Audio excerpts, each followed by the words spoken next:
Hi there. Welcome back to the Planet's video series on paddling the mighty Missinaibi River in northern Ontario.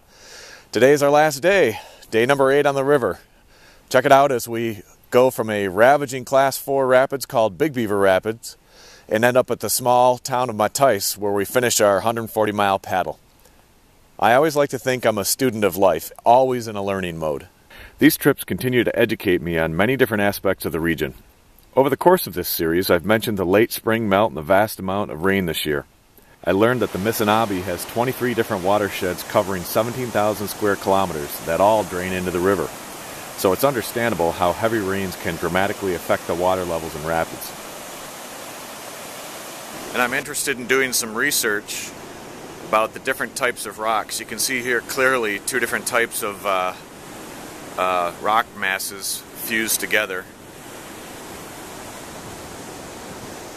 During my reading, I learned that the Canadian Shield, or Precambrian Shield, formed about 3,000 million years ago.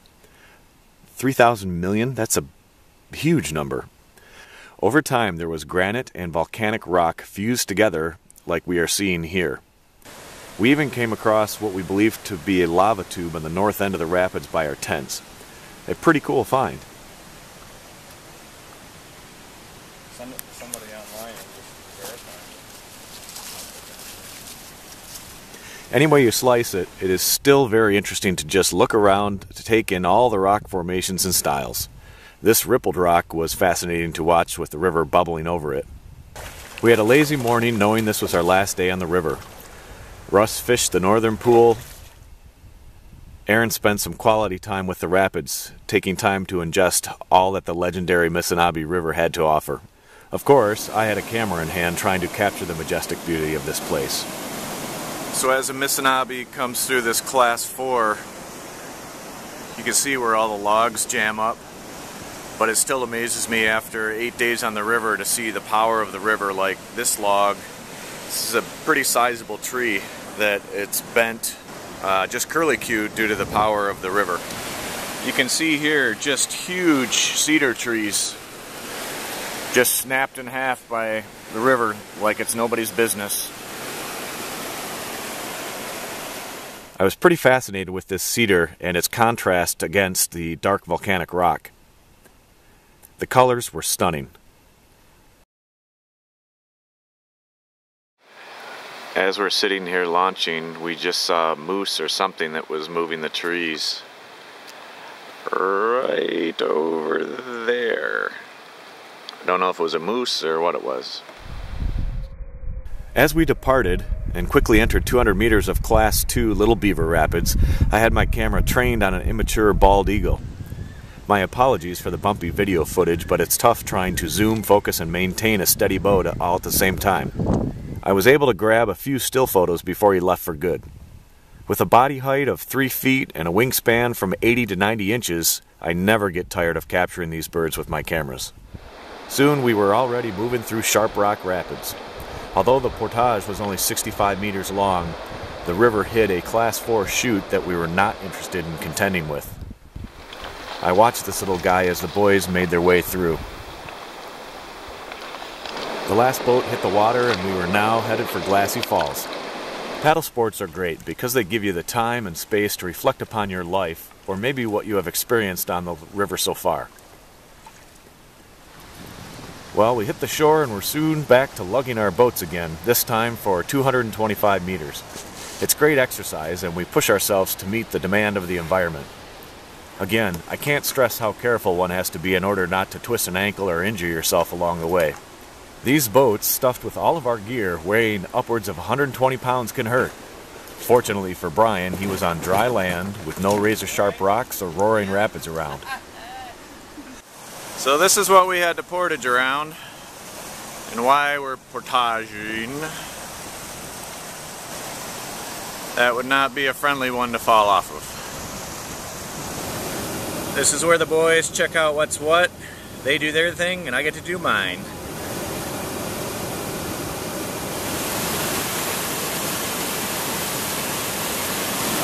Gives us a little rest from portaging through the woods. Beautiful sights, Northern Ontario. Last day, This is the last major landmark. I think we got a class 1 next, and then we should be hitting Mattice somewhere this afternoon. So we're gonna take some time out and enjoy what we're looking at. Peace out. Another fine example of the Earth's crust and how it was formed, the different lines and scale, and it's pretty crazy. And the camera will never show what it really is. Brian and I checked out some more of the rock formations. We wondered about the mass force needed to splinter these giant boulders. We assumed they split as the granitic magma cooled. It's peaceful to just sit and watch the waters roar by. It was odd to see a sandy beach after seeing so many rocks. So after spelunking around the falls for a bit, we finally finished the portage and decided it was time to eat. Do a little pasta for the long haul in to Mattice. The weather had been thick and heavy all morning. As we wrapped up lunch, it started to rain. We geared up and shoved off. Organic substances like sticks and leaves decaying in the water release compounds known as surfactants. These surfactants create bubbles that form together to make this foam. We felt like rubber duckies as we played in it. The rain finally died down a bit and we pushed on from Glassy Falls. When you're out in the elements for this long, it's easy to ignore changes in the weather, meaning that the rain didn't bother us. We just coasted along, enjoying nature.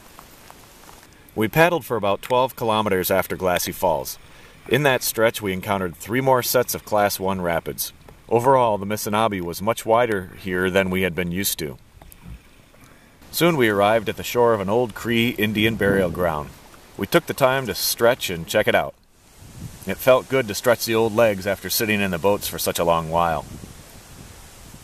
Upon hiking up the embankment, we discovered just how special this place was. I thought it was interesting that this old of a cemetery had a modern hard drive in the center of its memorial. Was it a Cree way to relate in memory of? We continued to explore the cemetery and the unique wooden decor. I experienced a different kind of feeling as we strolled about. We had just spent the last 7 days primarily isolated from civilization and humans, and now our first encounter is this old Cree cemetery.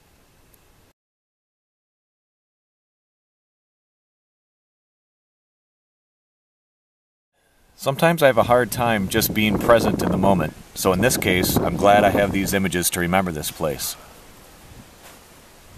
We find that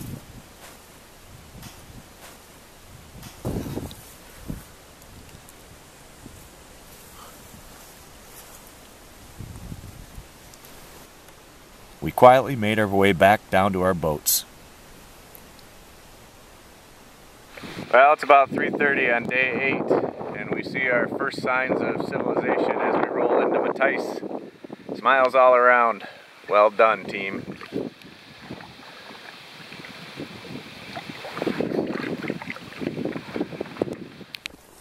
Well, we did it.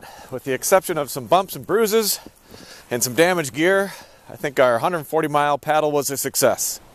Before we knew it, we had landed in Mattice. We pulled our kayaks up at the boat ramp and loaded them up on my rig. The fine folks at Missinaibi Headwater Outfitters were kind enough to spot my truck and trailer here for us. After loading up, we made our way to CJ's Bar, a great refuge after being out in the wild for so long.